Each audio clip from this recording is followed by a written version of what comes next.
उत्तर प्रदेश सरकार में कैबिनेट मंत्री और निषाद पार्टी के राष्ट्रीय अध्यक्ष the political godfather of fisherman Sanjay Nishad ji हमारे साथ मौजूद हैं। उनसे हम बात करते हैं विभिन्न मुद्दों को लेकर। सर, ये मछुआ शहादत पे आप लोग कार्यक्रम करने जा रहे हैं, क्या है मामला पूरा, और ये जो कार्यक्रम रखा है वो किस सिलसिले से रखा है आपने? देखिए, एक बार इतिहास में हमारे लोगों ने शहादत दी तो मुग़ल भागे, शहादत दी 167 लोगों ने बलिदान दिया, अंग्रेज़ भागे। हमारा शहादत देने का इतिहास रहा, देश को आज़ाद कराया है।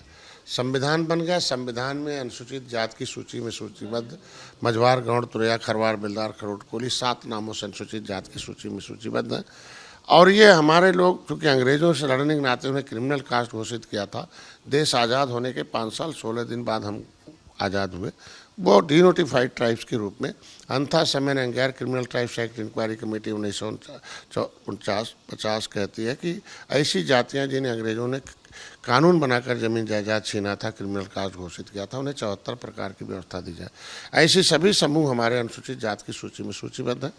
दुर्भाग्य है हमारे समाज के कुछ नेता या ना समझ के हैं या जो है वो समझ नहीं पाए, धोखा खा गए और ये सपा, बसपा, कांग्रेस ने इनका नाम ओबीसी में डाल दिया। फिर जब हम लोगों ने आंदोलन किया कि भाई हम संविधान में है, no any part the state government high court the matter of SC/ST, Gorakhpur में एक हम लोग आंदोलन किया, उसमें एक मेरा भाई शहीद हुआ और सपा की सरकार थी उस समय, उल्टे 302 का मुलजिम बनाया। तो जिसने शहीद, जो इस आरक्षण के लिए शहीद हुआ, जिसने अपना बलिदान दिया, उसको याद करना और उसके सपने को साकार करने का और संकल्प लेने का दिन है 7 जून। तो हम लोग हर ज़िले में पहले मनाते थे। अब हमारा मामला आ गया कि जिस गणना के लिए कि जनगणना करने का 1961 में आदेश हुआ था दिल्ली, उसी पन्ने को लड़का लेके शहीद हुआ था। तो अब जनगणना भारत सरकार कराने जा रही है। तो अनुसूचित की जनगणना पहले भी होती है, आज भी होती है। तो मेरा नाम पिछड़े में न गिना जाए, क्योंकि राज्यपाल ने यहाँ नोटिफिकेशन दे रखा है। ये कार्यक्रम सिर्फ इसलिए आप कर रहे हैं कि कुछ आपकी जातियां हैं जो पिछड़े में गिनी जाती हैं, उनको पिछड़ों में न गिना जाए, उनको जो है वो अनुसूचित जाति, अनुसूचित जनजाति में गिना जाए। ऑलरेडी संविधान के अनुसार जो नोटिफिकेशन है सेंसस मैनुअल 1961 जनगणना विभाग का, उसके अनुसार गिना जा, हमारा नाम ओबीसी से हटाया जा। तो एक नारा है कि ओबीसी से नाम खारिज करो, मछुआरों का नाम ओबीसी से खारिज करो और 80 में अनुसूचित में मझवार, तुरैया में गिनती करने का आदेश जारी करो। तो वह उस दिन 7 जून को आएगा और वहाँ बलिदान दिवस मनाने के लिए अम्बेडकर जो सभागार है आसियाना में लगभग 5000 लोग हैं, आएंगे और पूरे प्रदेश से लोग आ रहे हैं और संकल्प लेने आ रहे हैं कि अखिलेश निषाद के सपने अधूरे और करेंगे पूरे। और सपा उस पर राजनीति करती रहती है, मतलब गोली भी मरवाई, जेल भी भिजवाया हम लोगों को और जाके उसके समाधि पर माला भी चढ़ाते रहते हैं कुछ सपाई। तो ये समाज तो सावधान हो जाए। और जो संघर्ष जब तक मिल नहीं जाता, गिनती नहीं हो जाती, जब तक अनुसूचित जाति का शासनादेश नहीं जारी हो जाता, ओबीसी से नाम खारिज नहीं हो जाता, एक ओबीसी की नई लिस्ट नहीं बन जाती, तब तक हमारे लोग संघर्ष करेंगे। ये संकल्प लेने के लिए आ रहे हैं और इस माने 7 तारीख को वो है आएंगे। सर, एक सवाल ये था कि पंचायत चुनाव नज़दीक हैं, आप लोगों ने अकेले चुनाव लड़ने का ऐलान कर दिया है इस दौरान, तो ऐसे में जो परिस्थितियां बनेंगी वो क्या बनने वाली हैं? क्योंकि कह रहे हैं कि सब लोग अकेले अकेले चुनाव लड़ेंगे, कोई से एक साथ चुनाव नहीं लड़ेगा। और आपके भैया ओम प्रकाश राजभर तो कह रहे हैं कि जिला पंचायत अध्यक्ष और ब्लॉक प्रमुखी का चुनाव भी हम लोग आपकी जनता से करा लेंगे इस बार। कराने तो भैया को धन्यवाद है, लेकिन ये निर्णय केंद्र सरकार को लेना है और ये चुनाव का मामला है, ये चुनाव आयोग से संबंधित है।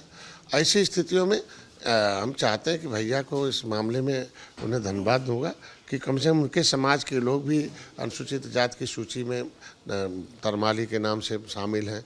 ये क्रिमिनल कास्ट से घोषित जातियां हैं, इनके भी हितों के लिए थोड़ी आवाज़ उठाते रहें। और चुनाव तो होता रहेगा, लेकिन इस समाज का जो हिस्सा है संविधान में वो भी दिलाने की बात करते रहें, जिसके लिए वो पार्टी बनाए हैं। आज चुनाव जो पंचायत चुनाव है, पार्टी के कार्यकर्ताओं का चुनाव है। यहाँ सिंबल नहीं होता है, हर जगह सिंबल है, ब्लॉक प्रमुखी में सिंबल है, जिला पंचायत अध्यक्ष में। जहाँ सिंबल है वहाँ समझौता है, जहाँ सिंबल नहीं है वहाँ समाज का, वो समाज के कार्यकर्ताओं का चुनाव से लड़ेंगे। 2010 लड़े, 2015 लड़े, 2020 की लड़े, 25-26 भी लड़ेंगे। ये तो पहले भी था। कहीं भारतीय जनता पार्टी के 1-2-4 ऐसे हैं जहाँ वो खुद ही नहीं रोक पाते हैं, 4-4 तो भारतीय जनता पार्टी के कैंडिडेट लड़ते हैं, सपा के भी लड़ते हैं, बसपा के, जो जीत जाए वही होता है। तो हम लोग आएंगे। अब हम लोग जिला पंचायत सदस्य और जिला बीडीसी और प्रधान ये लड़ेंगे। प्रमुख और जिला पंचायत सदस्य का जो चुनाव है वो सिंबल पर है।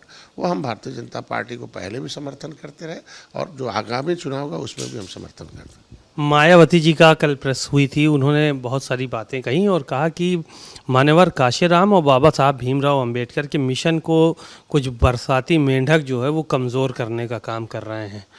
कहा कि नए नए संगठन पैदा हो रहे हैं, कहीं ना कहीं इशारा वो उन नेताओं की तरफ है जिनके छोटे दल हैं या छोटा संगठन बना के उन्होंने दलित वोट बैंकों को अपने साथ लेने की कोशिश की है। आप लोग भी शामिल हैं उसमें, इस तरह के इशारे उनके थे। क्या कहेंगे उनके इस बयान पे? देखिए, वो बड़े नेता हैं, दलितों के नेता हैं और उन्होंने संघर्ष किया है और एक समय संघर्ष किया जब दलित खड़ा नहीं हो पाता था, उस समय महिला होकर उन्होंने खड़ा हुआ। उनके बारे में कुछ नहीं कह सकता, लेकिन इतना ज़रूर कहूँगा कि सभी जाति, सभी धर्म, सभी वर्ग के लोगों ने मिलकर बहुजन समाज पार्टी को खड़ा किया था। इवन कि जिस विचारधारा के खिलाफ बहुजन समाज पार्टी थी, उस विचारधारा के पोषक ब्राह्मण समुदाय भी बहुजन समाज पार्टी को खड़ा करने में कोई कोर कसर नहीं हुआ। बाकी जातियाँ जो उजड़ी हुई हैं भूमि ने, निषाद 18% एक मुश्त वोट दिया था, मुसलमान 19% एक मुश्त दिया था, ब्राह्मण 11-12% एक मुश्त वोट दिया था। तब सत्ता आई थी और 5 बार सत्ता में आई। लेकिन जो सामाजिक न्याय समिति का रिपोर्ट कहती है कि 23% आरक्षण में खाली लेदरमैन खा गए, बाकी जातियां कहाँ भजन गा रही हैं, ननकू राम बन के घूम रही हैं अभी। और इनके लोग भी जो 23% आरक्षण है वो खाली 3000 परिवार खा रहे हैं पूरे देश में। अभी गांव का बेचारा जो लेदरमैन है वो इसे ही परेशान है, उसके पास कुछ नहीं, शिक्षा, स्वास्थ्य, रोजगार नहीं। तो इस तरीके से जो अवसर मिला उसको उन लोगों ने गंवा दिया है बहुजन समाज पार्टी से। मैं चाहूँगा कि कांशीराम साहब के अम्बेडकर की जो विचारधारा थी, अम्बेडकर की विचारधारा यही थी कि जो जातियाँ निचले पावदान पर हैं, जो जातियाँ राजनीति की शिकार रही हैं, सत्ता की शिकार रही हैं, धर्म की शिकार रही हैं, अंग्रेजों मुगलों की शिकार रही हैं, उन्हें राजनीति का हिस्सेदार बनाया जाए। मतलब कैबिनेट में निषाद को भी कैबिनेट मंत्री बनना चाहिए था। उस समय निषाद के बेटों को भी एससी में शामिल होने। जब अम्बेडकर ने लिखा हुआ है कि निषाद अंत्यज हैं, निषाद अनुसूचित जात में, हम 19 और प्रदेशों में हम अनुसूचित में हैं, तो उत्तर प्रदेश में स्टे क्यों लगवा देती रही वो निषादों को? तो निषाद जब गुस्से में आ गए तो बसपा को स्टे लगा दिया कि सत्ता में नहीं आना। अभी भी समय है कि जो 66 समूह अनुसूचित जात की सूची में सूचीबद्ध है, उनकी सारी उपजातियां जो ओबीसी में डाला गया, उसके लिए बहन जी सामने आए और कहें कि ये सारी जातियां संविधान में अम्बेडकर के द्वारा लिखी गई हैं, ये सूचीबद्ध जातियां हैं, अम्बेडकर के उस मिशन को ये पूरा करती हैं, इनके लिए लड़ाई लड़ें, इन्हें अनुसूचित जात में शामिल उनका सर्टिफिकेट देने की, गिनती कराने की बात करें। और ओबीसी से जो अति पिछड़ी जातियां 9% उसमें से हिस्सा कटवाएं, 27 में से 9 काट दिया जाए और 9% एससी में जोड़ दिया जाए। जिस तरीके से मध्य प्रदेश और छत्तीसगढ़ में 35 के आसपास रिजर्वेशन है, वैसे उत्तर प्रदेश में भी 31 कर दिया जाए। ऑटोमेटिकली बहन जी फिर सत्ता में आ जाएगी और ये जातियाँ फिर से अम्बेडकरवादी मिशन को इनको मानने के लिए तैयार हो जाएंगी। आखिरी सवाल ये था कि बकरीद का त्यौहार है कल, आपके जो सहयोगी दल हैं उसके कई विधायक जो है वो तरह तरह की बात कर रहे हैं कुर्बानी को लेकर। नंदकिशोर गुर्जर ने कहा कि मुसलमानों को कद्दू काटना चाहिए केक की जगह पे, बकरे की जगह पे। देखिए, अलग अलग धर्म की अपनी अपनी भावनाएं, अपने अपने परंपरा हैं और अपने अपने लोगों के धार्मिक संस्कार हैं। उस पर किसी को दूसरे को हस्तक्षेप नहीं करना चाहिए, लेकिन उस धार्मिक व्यक्ति को भी सोचना चाहिए कि इस धर्म से, इस हमारे परंपरा से जो हमारे क्रियाकलाप है कहीं दूसरे को ठेस न पहुंचता हो। तो कुर्बानी हो अपना जैसे पहले से परंपरागत होता है, अपने घर में, अंदर, सड़क पर, तो सड़क पर नहीं होना चाहिए। जिससे कि अब चूँकि पहले कम संख्या थी तो आदमी रुक जाता था, नहीं निकला, लेकिन अब जनसंख्या बढ़ गई है तो हमेशा सड़क अब चलती रहती है।